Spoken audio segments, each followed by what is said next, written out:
তুমি রাজনীতি করো আর না করো, রাজনীতি তোমাকে ছাড়বে না।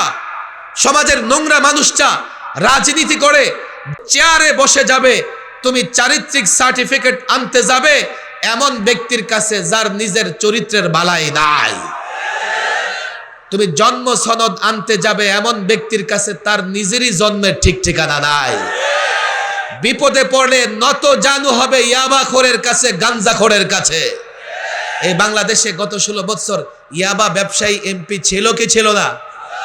বিবারিয়াতে গাঞ্জাখোর এমপি ছিল কি ছিল না? ফেন্সিডিলখোর চেয়ারম্যান হয়েছে কি হয় নাই? ইয়াবাখোর মেম্বার হয়েছে কি হয় নাই?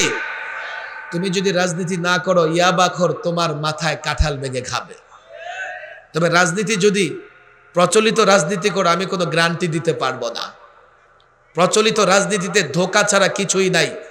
তবে আমি তোমাদের বলি, রাজনীতি যদি কোরআন সুন্নাহ মেনে করো, এ যুবক, কোরআন সুন্নাহ প্রতিষ্ঠার জন্য যদি রাজনীতি করো, যদি আল্লাহর নবীর আদর্শ প্রতিষ্ঠার জন্য রাজনীতি করো, আল্লাহর নবীর সুন্নাহ প্রতিষ্ঠার জন্য রাজনীতি করো, পরিষ্কার বলি 5 বছরের জন্য নয়, আজীবন ক্ষমতায় থাকতে পারবে। 56,000 বর্গ মাইলের বাংলাদেশ নয়, গোটা পৃথিবীর রাজত্ব করতে পারবে। আজকে তোমরা তন্ত্র মন্ত্রের রাজনীতি করে চেয়ারে বসে থাকো, কিন্তু পশ্চিমাদের গোলামি করা ছাড়া রাজনীতি করতে পারো না। ইসলাম মেনে রাজনীতি করো, পশ্চিমারা তোমাদের গোলামি করবে। আলোচনা লম্বা হয়ে যাবে। শোনো, এই যে প্রচলিত তন্ত্র মন্ত্র ism, secularism, democracy, nationalism, socialism আর ইসলামী রাজনীতির মধ্যে পার্থক্য আছে না নাই?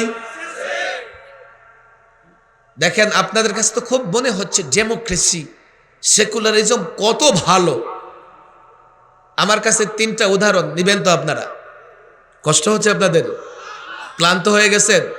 আচ্ছা, প্রচলিত রাজনীতিতে শাসকের মেয়াদ আছে না নাই? 5 বছর, 4 বছর, এরপরে ক্ষমতা ছাড়তে হয়। ইসলামী রাজনীতিতে শাসকের কোনো মেয়াদ নাই। আমি 3টা এক্সাম্পল দেব, মনে রাখবেন।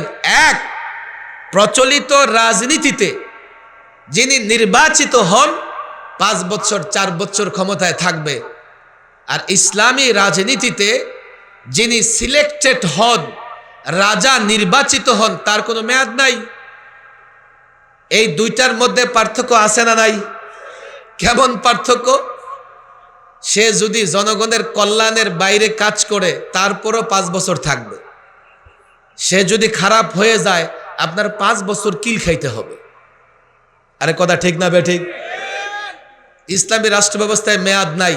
জনগণের কল্যাণে কাজ করলে আজীবন থাকবা, আর জনগণের কল্যাণে যদি কাজ না করো একদিনও থাকতে পারবা না। পার্থক্য আছে না নাই?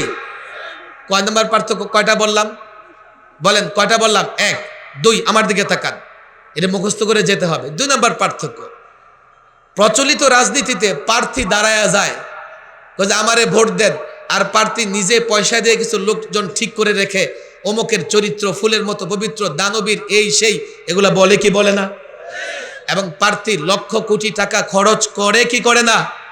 খেয়াল করে দেখেন, ইসলামী রাজনীতিতে প্রার্থী হওয়ার সুযোগ নাই, যদিও কোথাও কোথাও প্রার্থী হওয়ার সুযোগ আছে। 53 বছরের বাংলাদেশে আজ পর্যন্ত সরকারি জায়গায় মসজিদ নির্মাণ হলে মসজিদ ভাঙা হয়, কিন্তু সরকারি জায়গায় মন্দির নির্মাণ হলে মন্দির ভাঙা হয় না। অথচ মোদির দেশে 400 বছরের পুরনো বাবরি মসজিদকে শহীদ করে দেওয়া হয়েছে। 53 বছরের বাংলাদেশে আজ পর্যন্ত কোন অমুসলিম তার ধর্ম পালনে বাধাগ্রস্ত হয় নাই। অথচ প্রতিবেশী রাষ্ট্রে মুসলমান গরু জবাই করতে পারে না। গরু জবাই করলে 9 বছরের জেল। 2 জন মুসলিম নারী ফ্রিজে গরুর গোশত রাখবার কারণে ধর্ষণের শিকার হয়েছে। মাইকে আজান দেওয়া যায় না, খোলা জায়গায় নামাজ পড়া যায় না। মসজিদের মিনারায় উগ্র হিন্দুত্ববাদীরা গেরুয়া পতাকা টানিয়ে মসজিদের অবমাননা করেছে। তাদের দেশে সংখ্যালঘু নির্যাতিত হয়, অথচ তারা বাংলাদেশের বিরুদ্ধে অপবাদ চালিয়ে যাচ্ছে। তাদের চূড়ান্ত টার্গেট হচ্ছে এই বাংলাদেশে আগ্রাসন চালানো, বাংলাদেশকে হায়দ্রাবাদ বানানো, বাংলাদেশকে কাশ্মীর বানানো, এই বাংলাদেশের মা বোনদের উপরে টর্চার করা। আমি বলি, এ মুসলিম যুবক, তুমি ইতিহাস জানো না। পৌত্তলিক কাফের বেঈমান পৃথিবীতে যত দেশে আক্রমণ চালিয়েছে সবার আগে নির্যাতন করেছে মা বোনদের উপরে।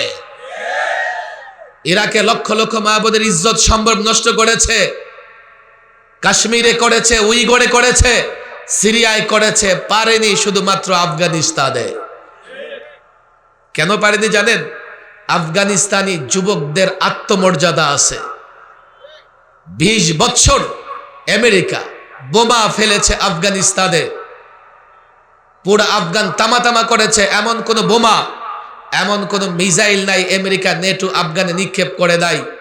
এক এক বোমা পাহাড়ে ফেলেছে, এই বোমা পাহাড় ভেদ করে নিচে গিয়ে পাথরের পাহাড়টার আকাশের দিকে তুলে ফেলেছে। তালেবান 20 বছর লড়াই করেও হার মানে নাই। আল্লাহ তাদের সহযোগিতা করেছেন।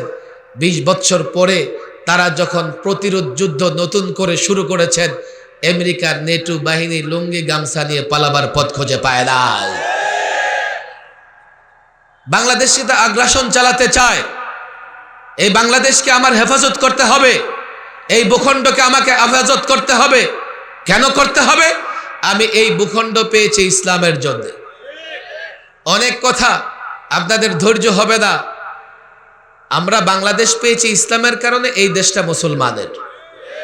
বলবেন তাহলে হুজুর হিন্দু বৌদ্ধ খ্রিস্টান দেশ থেকে চলে যাবে? না, কাউকে দেশ থেকে যেতে হবে না। আমরা সহনশীল, আমরা সহনশীল, সকলের সঙ্গে মিলে মিশে আমরা এই দেশে বসবাস করতে চাই। তবে মনে রাখবেন, দেশটা পেয়েছি ইসলামের জন্যে। 47-এ ভালো করে বুঝবেন, আমরা যদি ইসলাম প্রতিষ্ঠা করতে না চাইতাম, আমরা যদি সংখ্যাগরিষ্ঠ মুসলিম না হতাম, 47-এ আমরা এই ভূখণ্ড পেতাম না। আমরা হয়তোবা থাকতাম দিল্লির সঙ্গে। কেমনে? ক্যালকাটা হয়ে, আসাম হয়ে আমরা দিল্লির অধীনস্থ থাকলে 47-এ এই ভূখণ্ড না পেলে 71-এ আমরা এই ভূখণ্ড স্বাধীন করতে পারতাম না। 47-এ আমরা ভূখণ্ড কেন পেয়েছি? বাসার জন্যে? কেন? এই যে 2 মেরুতে 2টা রাষ্ট্র, মাঝখানে 2000 কিলোমিটার, এই 2 মেরুতে 2টা অংশ একটা রাষ্ট্র কেমনে হলো? আমাদের ভাষা এক। আমাদের ভাষা কি? বাংলা। আর তাদের ভাষা কি? আমাদের তাদের খাবার দাবার এক। আমরা মাছে ভাতে বাঙালি, আর ওরা রুটি গোশত খায়। আমাদের আর তাদের দেহের কালার এক। আমাদের বাঙালিরা সোনালী কালারের, গোল্ডেন, আর তারা সাদা রঙের। ভাষাও এক না, তারপরে বডিও একরকম নয়, তারা অনেক লম্বা চৌড়া হয়। তাদের আমাদের দেহের রঙও এক না, তারপরও 2টা অংশ একটা রাষ্ট্র হয়েছে। কেন? ইসলামের জন্য। কথা ঠিক না বেঠি? আমরা রাষ্ট্র পেয়েছি ইসলামের জন্য, আমরা ভূখণ্ড পেয়েছি ইসলামের জন্য। এই যুবক, যদি এই ভূখণ্ড হেফাজত করতে হয়, ইসলাম ছাড়া, ঈমান ছাড়া এই ভূখণ্ড হেফাজত করা যাবে না। আমরা ইসলামের জন্য এই ভূখণ্ডকে হেফাজত করব, আমরা ইসলামের জন্য এই ভূখণ্ডকে রক্ষা করব। আর এই ভূখণ্ডকে রক্ষা করব এই জন্যে যাতে আমরা পৌত্তলিক দ্বারা আগ্রাসনের শিকার হয়ে গোলামের জিনজিরে আবদ্ধ না হয়ে যায়। কথা ঠিক না বেঠিক? অনেক কথা আমি এই বিষয়গুলো শুধু আপনাদের সামনে বলি এমন না, টেলিভিশন টক শোতে একাডেমির আমি চ্যালেঞ্জ করেছি। আমি বলেছি, এই রাষ্ট্র পেয়েছি ইসলামের জন্যে। পৃথিবীর কোনো শিক্ষিত মানুষ থাকলে, কোনো পণ্ডিত থাকলে, অ্যাডভোকেট, বিচারপতি থাকলে আমার চ্যালেঞ্জ গ্রহণ করো। তারা সেই চ্যালেঞ্জ গ্রহণ করতে পারবে না। কেননা তারা আমার ইতিহাসকে মিথ্যা প্রমাণ করতে পারবে না। 47-এ এই ভূখণ্ড পেয়েছি। এই পূর্ব পাকিস্তানের ভূখণ্ডে স্বাধীনতার পতাকা উত্তোলন করেছিলেন একজন আলেম, মাওলানা জফর আহমদ ওসমানী। পশ্চিম পাকিস্তানে স্বাধীনতার পতাকা উত্তোলন করেছিলেন আরো একজন আলেম, মাওলানা শাব্বির আহমদ ওসমানী। 47-এ ভূখণ্ড পেয়েছি বলে 71-এ পাকিস্তানের জালেম শাসকদের বিরুদ্ধে লড়াই করে এই ভূখণ্ডকে আমরা স্বাধীন করেছি। কেউ বলে না শুধু 71 বলেন, 47 বলার দরকার নাই। আমি বলি, তাহলে বাবার পরিচয় দিলা, দাদার পরিচয় দিলা না, অথচ দাদা না হলে তোমার বাবা হতো না। কেউ যদি শুধু বাবার পরিচয় দিতে পারে, সে নিজে জারজ সন্তান হবে না, কিন্তু দাদার পরিচয় দিতে না পারলে বাবাকে জারজ হওয়া থেকে বাঁচাতে পারবে না। আমি প্রজন্মের যুবকদের বলি, যারা ইসলাম ঈমান মানে তারা ঈমানবাদী। কথা ঠিক না বেঠিক? আর ঈমান ইসলাম ছাড়া এই ভূখণ্ডকে হেফাজত করা যাবে কেন? দেখেন, বস্তুবাদী চিন্তা করবে কি জানেন? হায় হায়, ভারত আমার দেশে আগ্রাসন চালাবে, আমি নতজানু হয়ে যাব, গোলাম হয়ে যাব। কেন? ভারতের বস্তু আসবাব বেশি, তাদের অস্ত্র সংখ্যা বেশি, তাদের দেশ কত বড় দেশ, তাদের সেনাবাহিনী বড়, সে ভারতের বিরুদ্ধে লড়াই করে বাংলাদেশকে হেফাজত করতে পারবে না, সে গোলামীর জীবন যাপন বাছাই করে দেবে। আর যারা ঈমানবাদী, আমি তো পরিষ্কার বলি, সে ভারত হোক আর ইসরায়েল হোক, যারা ঈমানবাদী, আল্লাহর উপর ভরসা করে এই ভূখণ্ডকে হেফাজত করবে, তারা হেফাজত করতে পারবে। আপনি বলবেন চাপা মারতেছেন, আপনারা রাষ্ট্রকে হেফাজত করতে পারবেন না। আরে আমি বলি না, নরেন্দ্র মোদীকে জিজ্ঞেস করো, বাংলাদেশের বিরুদ্ধে এজন্যই ষড়যন্ত্র করে। নরেন্দ্র মোদী জানে এদেশের ইমানদাররা চাইলে এই ভূখণ্ড হেফাজত করতে পারবে। এজন্যই তো 16 বছর পত্তলিক মূর্তি পূজারী শাসক আমাদের উপর চাপিয়ে দিয়ে আমাদের ঈমান ধ্বংস করবার ষড়যন্ত্র করেছে। নরেন্দ্র মোদী, কসাই মোদী জানে একজন মোহাম্মদ বিন কাসেম যদি আরব থেকে দিল্লি পর্যন্ত যুদ্ধ করে, লড়াই করে দিল্লিতে ইসলামের পতাকা উড্ডীন করতে পারে, এই বাংলাদেশে 17 বছরের হাজারো মোহাম্মদ বিন কাসিম আছে, এই বাংলাদেশে হাজারো যুবক আছে যারা বীর, যারা সৈনিক, যারা সাহসী আলেমরা যদি তাদেরকে ঈমানি বলে বলিয়ান বানাতে পারে, তাদের জাগ্রত করতে পারে, শুধু ঢাকায় নয়, দিল্লিতে ইসলামের পতাকা উড়বে।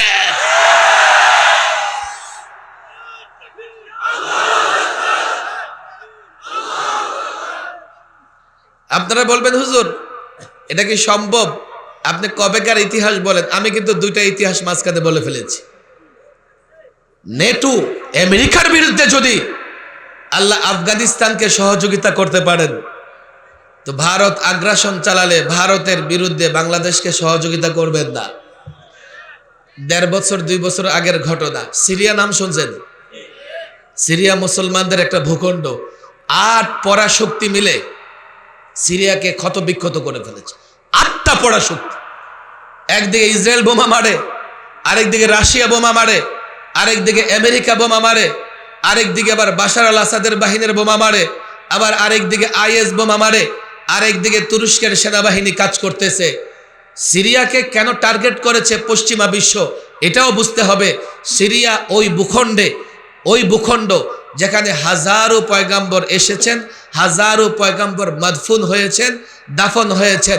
সিরিয়া ওই ভূখণ্ড, কিয়ামতের আগে গোটা পৃথিবীতে লোকেরা দৌড়ে গিয়ে সেই ভূখণ্ডে জমা হবে, ময়দানে মাহশর সেখানেই কায়েম হবে। এরপরে গোটা পৃথিবীটাকে ময়দানে মাহশরে পরিণত করা হবে। সিরিয়া ওই ভূখণ্ড যেখানে কিয়ামতের আগে যখন সবচাইতে বড় লড়াই হবে, সেই লড়াইটা সিরিয়ার ময়দান থেকে শুরু হবে। এজন্য ইহুদি কাফের বেঈমান এই সিরিয়ার মাটিকে ধ্বংস করবার জন্যে, সিরিয়াকে দখল করবার জন্যে, সিরিয়াকে দখলে রাখবার জন্যে, বিশেষ করে ইহুদি শক্তি, ইহুদিরা মনে করে দাজ্জাল সিরিয়া থেকে আসবে। এই জন্যে ইহুদিরা এই সিরিয়ার ব্যাপারে পোড়া মাটি নীতি গ্রহণ করেছে। তারা যে কোনোভাবে সিরিয়াকে দখল করে রাখবে। ভালো করে বুঝবেন, সেই সিরিয়াতে আমরা কয়েকদিন আগে দেখলাম আল্লাহ তাবারক ওয়া তাআলা প্রায় মূল জায়গাতে ইসলামপন্থীদের বিজয়ী করেছেন। ঈমানবাদীরা লড়াই করবে, যাদের ঈমান নাই তারা লড়াই করতে পারবে না। আর ঈমান শিক্ষা দেওয়া হয় এই মাদ্রাসাগুলো থেকে, কথা ঠিক না বেঠিক? আপনারা বলেন হুজুর আপনারা আবার কবে দেশের জন্য লড়াই করেছেন? আরে আমরা কবে, ঈমানদাররা কবে দেশের জন্য লড়াই করেছে? ইতিহাস পড়ো। 200 বৎসর ইংরেজরা এই ভারতকে গোলামীর জিনজিরে আবদ্ধ করে রেখেছিল। আমরা জানি কি জানি না? ইংরেজদের কাছ থেকে দেশটা লড়াই করে স্বাধীন করেছে হিন্দুরা, বৌদ্ধরা, খ্রিস্টানরা। কারা স্বাধীন করেছে?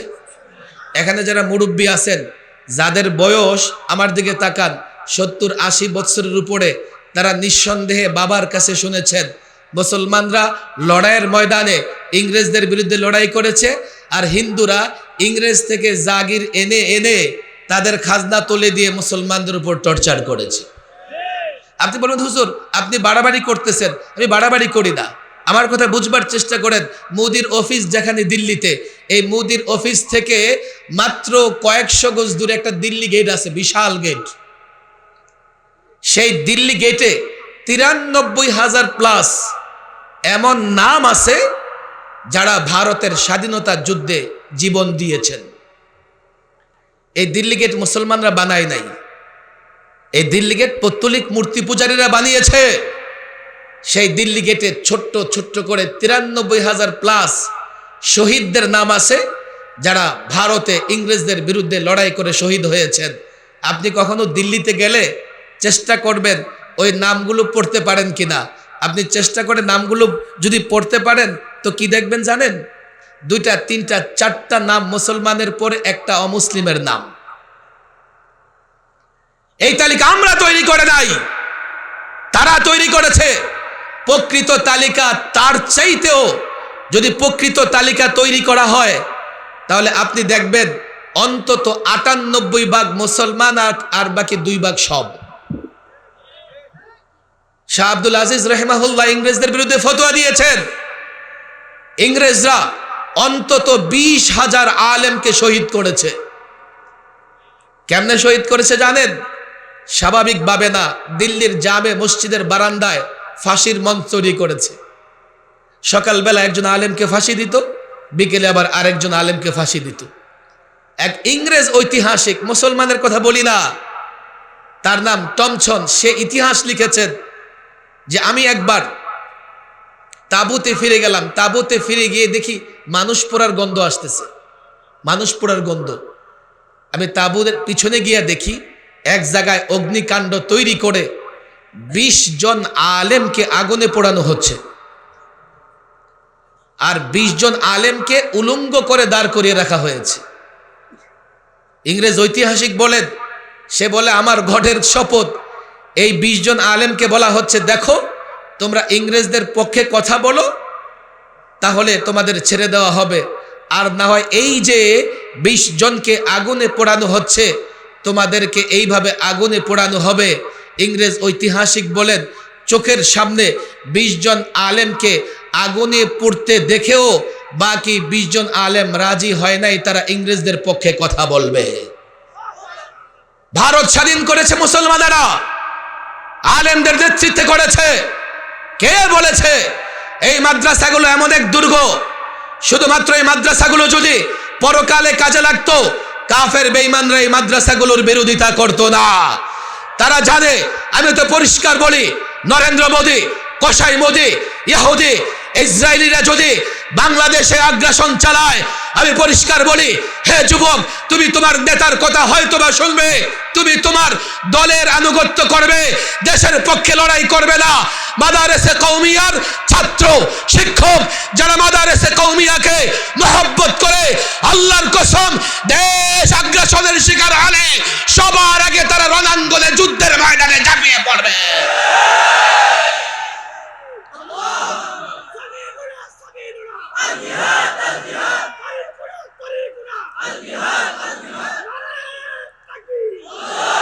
ইতিহাস দেখো, ভূখণ্ডকে হেফাজত করতে হয়।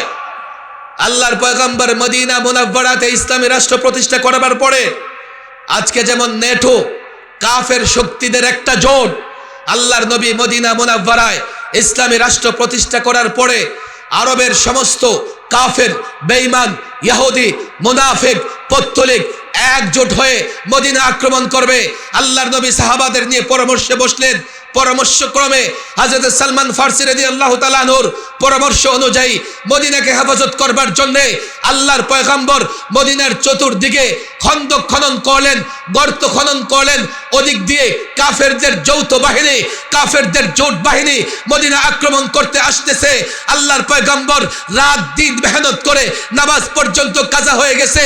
এক সাহাবী আল্লাহর নবীকে বললেন, ইয়া রাসূলুল্লাহ, পেটে খাবার নেই, পাথর বাঁধা। রাসূল কাপড় তুলে দেখালেন, দেখো আমার পেটেও পাথর বাঁধা, মদিনাকে হেফাজত করতে হবে, কাফের বেঈমানকে মদিনায় আক্রমণ করতে দেওয়া যাবে না। কেন? মদিনা আক্রান্ত হলে পয়গম্বর আক্রান্ত হবে, মদিনা আক্রান্ত হলে পয়গম্বরের স্ত্রীগণ, পয়গম্বরের কন্যাগণ আক্রান্ত হবে, সাহাবার আক্রান্ত হবে, সাহাবাদের স্ত্রী, কন্যা, মেয়ের আক্রান্ত হবে। 27 দিন কাফের বেঈমান মুশরিকরা মদিনা ঘেরাও করে রেখেছেন, কিন্তু মদিনা দখল করতে পারেন নাই। সর্বশেষ আল্লাহ সাহায্য করেছেন, কাফের পরাজিত হয়েছে। 1500 বছর পরে এ যুবক, আমিও বলি, কাল বাংলাদেশ আক্রান্ত হলে আমি কোনো কিছু কিছু জানতে চাই না, দলীয় পরিচয় জানতে চাই না, বংশ পরিচয় জানতে চাই না। আল্লাহর পয়গম্বরের আদর্শ, সাহাবাদের চেতনা ধারণ করে ওলামাদের নেতৃত্বে ঐক্যবদ্ধ হবে।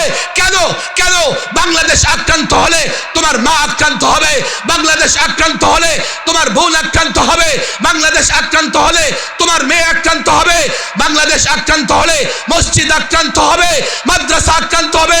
আল্লাহর কসম, আফগানিদের মতো, তালেবানদের মতো বাংলাদেশ যদি আক্রান্ত হয়, শেষ রক্ত বিন্দু দিয়ে বাংলাদেশ হেফাজত করবার জন্য যে কোনো তাগুতি শক্তির মোকাবেলা করতেই হবে।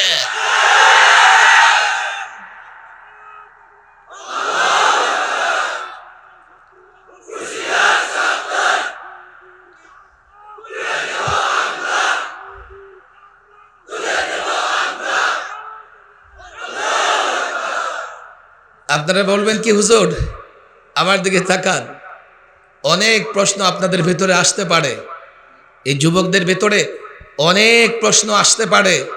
ভালো প্রশ্ন আসলে তোমরা ওলামাদের শরণাপন্ন হবে। আমরা আলেমদের সঙ্গে সম্পর্ক রাখবো তো ইনশাআল্লাহ।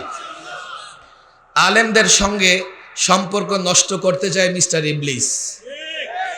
কথা ঠিক না বেঠিক? মিস্টার ইবলিসকে চিনেন তো? তার টার্গেট হচ্ছে কিভাবে এই যুবকদের সম্পর্ক আলেম থেকে বিচ্ছিন্ন করা যায়। তাফসিরের কিতাবে একটা ঘটনা এসে শুনবেন আপনারা।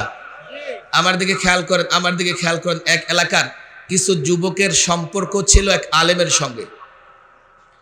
মিস্টার ইবলিসের সহ্য হচ্ছে না, এই কয়েকজন যাও, আমার ইবলিস চেলা চামুন্ডা যারা আসো, ওই আলেম এবং যুবকদের মধ্যে সম্পর্ক ছিন্ন করে দাও। কিন্তু আলেম এবং যুবকদের সম্পর্কের ভিত্তি ছিল দ্বীন এবং ইসলাম। যুবক আলেমকে মহব্বত করতো কার জন্যে? ইবলিসের চেলা চামুন্ডারা অনেক কষ্ট করে সম্পর্ক ছিন্ন করতে পারতেছে না। খেয়াল করেন, ওরা ফেরত আসছে। মিস্টার ইবলিসকে আমি আগেই জানতাম তোরা পারবি না, আমারই যেতে হবে। এবার মিস্টার ইবলিস গেছে, গিয়া যুবকরা একটা প্রশ্ন করতেছে। কি প্রশ্ন জানেন? এই যুবক, এই মৌলবী তোমাদের মাথা নষ্ট করতেছে। আমরা মৌলবীরা বলে যুবকদের মাথা নষ্ট করি। কেমনে মাথা নষ্ট করে? এই মৌলবী বলে সব নাকি আল্লাহ করে। আল্লাহ যদি সব করে, তো তুমি যদি ব্যবসা না করো, আল্লাহ তোমার ঘরে খাবার দিয়ে যাবে? তুমি যদি ব্যবসা না করো, চাকরি না করো, আল্লাহ তোমার ঘরে খাবার দিয়ে যাবে? তুমি যদি জমি চাষ না করো, আল্লাহ তোমার ঘরে ফসল দিয়ে যাবে? এই মৌলবীরা তোমাদের মাথা নষ্ট করতেছে, মৌলবীর কথা শুনো না। যুবক কয়, না আমি মৌলবীর কথাই শুনুন। কয় তাহলে তুমি আমার একটা প্রশ্নের উত্তর দাও। কয় কি প্রশ্ন? কয় তোমার আল্লাহ, প্রশ্নটা ভালো করে শুনুন, একটা ডিমের ভেতরে গোটা পৃথিবী ঢুকাই দিতে পারবে কি? যুবকের কাছে মাথা গরম হয়ে, হায় রে, একটা ডিমের ভেতরে এই প্যান্ডেলটা ঢুকবে? আপনাদের এই কি রামকৃষ্ণ ঠিকই ঢুকবে, আর একটা মুষ্টি ঢুকবে না। যুবক কয়, হায় হায় হায়, ডিমের ভেতরে আবার কি করে গোটা পৃথিবী ঢুকবে? যুবকের গেছে মাথা নষ্ট হইয়া, আল্লাহর কুদরতের দিকে তার নজর না গিয়ে তার নজর গেছে ডিমের দিকে। এখন শয়তান কয়, কাজ হয়ে গেছে, যাও। আল্লাহর কুদরত নিয়ে যদি কারো ভেতরে সন্দেহ তৈরি হয়, তার ঈমান থাকে না। কথা ঠিক না বেঠিক? বাস, যুবকের কাজ শেষ। এবার গেছে মৌলবী সাহেবের কাছে, এই মৌলবী, এই যে যুবকদের মাথা নষ্ট করতেছো, একটা প্রশ্নের উত্তর দাও। মানুষের স্রোত দৌড়ে, তাফসীরের কিতাবে ঘটনা আসছে। কয় কি প্রশ্ন? কয় প্রশ্ন হচ্ছে, তোমার আল্লাহ একটা ডিমের ভেতরে গোটা পৃথিবী ঢুকাই দিতে পারবে কি? মৌলবী সাহেব যখনই দেখছে যে যুবক কি প্রশ্ন করতেছে, তোমার আল্লাহ, মৌলবী বুঝে গেছে এটা মিস্টার ইবলিস। আল্লাহ আমার তোমার হয়নি, আল্লাহ তো সবার। অনেক যুবক আসে না আমাদের কাছে গিয়ে কি বলে দেন, মৌলবী সাহেব আপনার ইসলামে কি এটা আছে? ইসলাম মৌলবীর বাপের। ইসলাম যতটা মৌলবীর ততটা তোমার। কথা ঠিক না বেঠে? মৌলবী ইসলামের ঠিকাদারি দিছে, তোমারও ইসলাম, মৌলবীরও ইসলাম। সে যখন বলছে এ কথা যে তোমার আল্লাহ এটা পারবে কিনা। আলেম বুঝে গেছে এটা মিস্টার ইবলিস। আলেম কি বলে? হ্যাঁ পারবে। ইবলিস দেখেন অভিনয় শুরু করছে, হায় হায় হায় এই মৌলবী দেখি ব্যাকডেটেড। মৌলবী বলে ডেট ফেল করে ফেলেছে, আছে না নাই? মৌলবী দেখলে কয় ওরা প্রগতিশীল না। এরপরে কি বলে? ওরা ধর্মান্ধ, ওদের এক্সপায়ার ডেট শেষ হয়ে গেছে, ওরা সাম্প্রদায়িক, ওরা জঙ্গি, ওরা উগ্র। এই ধরনের গালি গালাজ করে কি করে না? মুসলমান দেখলে পশ্চিমারা করে, আর বাংলাদেশের কিছু বুদ্ধিজীবী নামের পরজীবী আছে, ওদের মৌলবী দেখলে ভাল লাগে না। আর আছে না নাই? আল্লামা মুফতি আমিন রহিমাহুল্লাহ দেখেন, আমি ব্যক্তিগতভাবে ওয়াজ শুরু করেছি পরে। আমি একটা সময় টেলিভিশনে অনেক ইসলামিক টকশো করতাম। এক টকশোতে আমি একদিকে আর 8 নাস্তিক একদিকে, 8 জন একদিকে। ওরা 8 জন প্রশ্ন করে, আমি একা উত্তর দেই। আলেম ওলামাদের দোয়া এমন হইছে যে 8 জন প্রশ্ন করে ক্লান্ত হইছে, আমি উত্তর দিয়ে ক্লান্ত হই নাই। এখনো সার্চ করলে পাবেন, এটা হয়তো কোনো টেলিভিশনের ইয়াতে আসে। আল্লামা মুফতি আমিন রহিমাহুল্লাহ একটা ঘটনা বলতেন যে এক মাদ্রাসার ছাত্র ওই হাউজে বসে উজু করতেছে। তো কিছু মানুষ আছে মৌলবী দেখতে পারে না, এই মৌলবী কি করো? তো মৌলবী কয় কি করুম আর, উজু করতেছি। উজু করে কেন, আর কোনো কাজ নাই? চিন্তা করেন, না উজু করি, একটু পরে নামাজের সময় হবে। কয় শুধু তো খাওয়ার ঘুমাও আর কাপড়ের দাম বাড়াও। মৌলবী সাহেবরা বলে কাপড়ের দাম বাড়ায়, ওই যে বড় বড় জুব্বা পড়ে আর ওরা শর্টকাট পড়ে, মৌলবীরা বলে কাপড়ের দাম বাড়ায়। এই মৌলবী বলো হাউজে কয় বালতি পানি আছে? আচ্ছা বলেন দেখি, জিন্দিগিতে কেউ তার বাড়ির হাউজের পানি মাইপা দেখছে? দেখেন আপনাদের বাড়িতে যে হাউজ আছে, কয় বালতি পানি বলতে পারবেন? এমন প্রশ্ন কেন করছে? সে মৌলবীর ঠেকাইতে চায়। কিন্তু মৌলবীটাও ছিল এমন, আচ্ছা কয় বালতি পানি আছে? আপনি আগে বলেন আপনার বালতি কত বড়? এ বালতি ছোট বড় আছে না নাই? একেবারে 2 লিটার থেকে 100 লিটারের বালতি আছে না নাই? আপনি আগে বলেন বালতি কত বড়। বালতি যত বড় ওই হিসাবে হাউজের পানি কি করা হবে। যদি আপনার বালতি এই হাউজের মতো বড় হয় তো কয় বালতি আছে? হিসাবটা হয় নাই। যদি হাউজের অর্ধেক হয়, হাউজের 3 ভাগের 1 ভাগ হয়, 4 ভাগের 1 ভাগ হলে এবার আপনি বালতি মাপেন, এরপরে হাউজের পানি মাপেন, যা মাপেন। ইবলিস কো হায় রে মৌলবী, এই যুবকদের মাথা নষ্ট করতেছো, কি বলতেছো এগুলা? ডিমের ভেতরে গোটা পৃথিবী ঢুকে যাবে। ইবলিসও কিন্তু জানে যে আল্লাহ চাইলে পারে, কথা ঠিক না বেঠিক? সে মৌলবীকে ঠকাইতে চায়, ঠেকাইতে চায়, এই জন্য অভিনয় শুরু করে দিস। আমরাও দেখেন মাশাআল্লাহ, আপনারা তো দিনদার শ্রেণী, এই জন্যে মাহফিলে আসছেন। আমি অনেক নাস্তিকের মোকাবেলা করছি টেলিভিশন টক শোতে। একবার এক নাস্তিক ছিল যার নাম শাহরিয়ার কবির, আসনা পলাইছে, থাকার তো কথা না, কথা ঠিক না বেঠিক? আল্লাহ মাফ করুক, 71-এ করেছে মুরগি চুরি, আর এই দেশে হয়ে গেছে মুক্তিযোদ্ধা, আছে না নাই? ওর সঙ্গে টকশো হয়েছে আমার। কি উদ্ভট উদ্ভট প্রশ্ন করে, উদ্ভট টাইপের প্রশ্ন করে। আমাদের একবার ওই যে কিছু পাঠ্য বই হাতে নিয়ে এসে বলতেছে যে অতে উজু করি, এরপরে ওতে ওড়না পড়ি, এগুলো সব মৌলবাদী সাম্প্রদায়িক। উজু করি কেন আসলো? অতে অজগর আসবে, অতে অজগর আসলে তার সমস্যা নাই, অতে উজু করি আসলে সমস্যা। তার ভেতরে ইসলাম আছে না নাস্তিকতায় ভরা?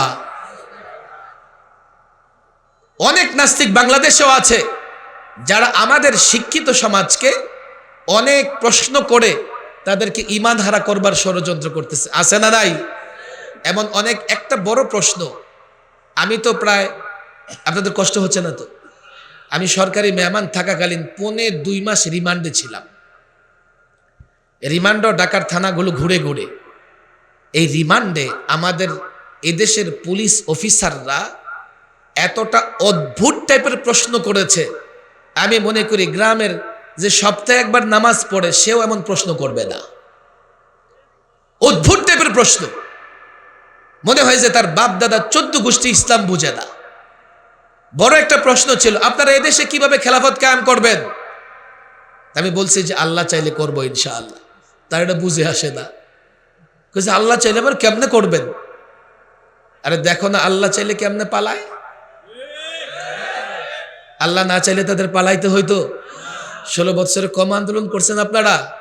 যখন আল্লাহ চেয়েছে, আল্লাহর গজব যখন এসেছে, দুপুরের খাবার নাকি রেডি, খেয়ে যেতে পারে নাই। আমরা কারো বিরুদ্ধে প্রতিশোধ নিতে চাই না। আমরা আলেম ওলামা যখন নামাজে দাঁড়াই তখন কি বলি? কি বলি? আনা ইমামুল লিমান হাদারা ওয়া মা ইয়াহদুরুন। আমি ইমাম, যে উপস্থিত এবং যে একটু পরে কি হবে? উপস্থিত হবে। আমরা কি এখানে বলি যে আনা ইমামুল লিমান বিএনপি, আওয়ামী লীগ? নামাজ শেষে যখন দোয়া করি রব্বানা আতিনা ফিদ দুনিয়া, এটা বলে কি বলি?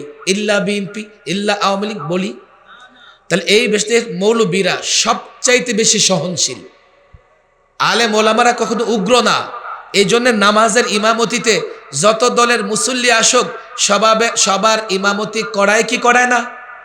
এরপরে যখন নামাজ শেষ করে তো সবার কল্যাণের জন্য দোয়া করে কি করে না? তাহলে এদেশের মৌলবীরা সবচাইতে ভদ্র, সভ্য এবং সবার হিতাকাঙ্ক্ষী। তারা কোনো দলান্দ না। কথা ঠিক না বেঠিক? আপনাদের কষ্ট হইতেছে মনে হয়। আলেম ওলামারা কারো পক্ষে, আমরা কোনো প্রতিশোধ নিতে চাই না, আমরা কোনো হিংসা পরায়ণ না। কিন্তু ভাই, তুমি কাজ যেমন করেছো ফলাফল তেমন পাবা। জুলুম করেছো, এখন দুনিয়া আখেরাতে তোমার শাস্তি ভোগ করতে হবে। যতই চট করে আসার চেষ্টা করো, অপরাধ যেহেতু করেছো চট করে আসতে পারবা না। অপরাধ করেছো, শাস্তি তোমাকে ভোগ করতেই হবে। আমি চাইলেও ভোগ করতে হবে, আমি না চাইলেও ভোগ করতে হবে। আমরা আলেমরা আগেই বলছি, না প্রতিশোধ নিতে চাই, না আমরা প্রতিহিংসা পরায়ণ, কিন্তু যেমন কর্ম তেমন ফল। কথা ঠিক না বেঠিক? আমার একজনে বলে হুজুর এটা হইতেছে না। আমি কি কোনটা হবে বলো? যেমন কুকুর তেমন মুগুর, যেমন কর্ম তেমন ফল না। তোমরা যা করেছো তাই পাবা। আমরা প্রতিহিংসায় বিশ্বাসী না, কিন্তু আলেমদের যে কষ্ট দিয়েছো তোমরা। এই যে আমার মধুপুরী পীর সাহেব হুজুর বক্তৃতা করে গেলেন, 4-4টা ছেলে জেলে ছিল। আপনার একটা ছেলে জেলে থাকলে আপনি পাগল হয়ে যাবেন, অথচ একজন আলেমের 4-4টা ছেলেকে লম্বা মেয়াদে জেলে রেখেছে। আমাদের সঙ্গে জেলে যে আচরণ করা হয়েছে, রাতভর বর্ণনা করলেও শেষ হবে না। আমি ছিলাম 1 নম্বর রুমে, 2 নম্বর রুমে মাওলানা আমির হামজা, 3 নম্বর রুমে মাওলানা মনির কাসেমি, 4 নম্বর রুমে ছিল মাওলানা মামুনুল হক। আমরা একাকি একটা রুমে দিনের পর দিন, রাতের পর রাত 24 ঘন্টা বন্দী ছিলাম। এমন কোনো দুর্ব্যবহার নাই যা আলেমদের সঙ্গে করা হয় নাই। রিমান্ডে থাকাকালীন আমি প্রায় বলি, এই 1.5-2 মাস রিমান্ডে বালিশ নিয়ে যাওয়া যায় না। যা কাপড় চোপড় পরনে আছে এর চাইতে বেশি নেওয়া যায় না। তো আপনি দিনের বেলায় ঘুরলেন গাললেন, বসে থাকলেন, ঘুমাবেন কেমনে? মাথার নিচে কিছু একটা দেওয়া লাগবে, তো বালিশ তো নাই। তো আমরা ওই যে পানি ভরা বোতল, এটা মাথার নিচে দিয়ে ঘুমাইতাম 1-2 ঘন্টা। ঘুম থেকে উঠে দেখতাম এই যে পানির বোতলে যে র্যাকগুলো আছে না, এগুলো মাথায় ঢুকে যাইত। এক আলেমকে এতটা কষ্ট দেওয়া হয়েছে, অথচ আমাদের বিরুদ্ধে এমন কোনো অভিযোগ নাই যে আমাদেরকে একদিন বন্দী করে রাখতে পারে।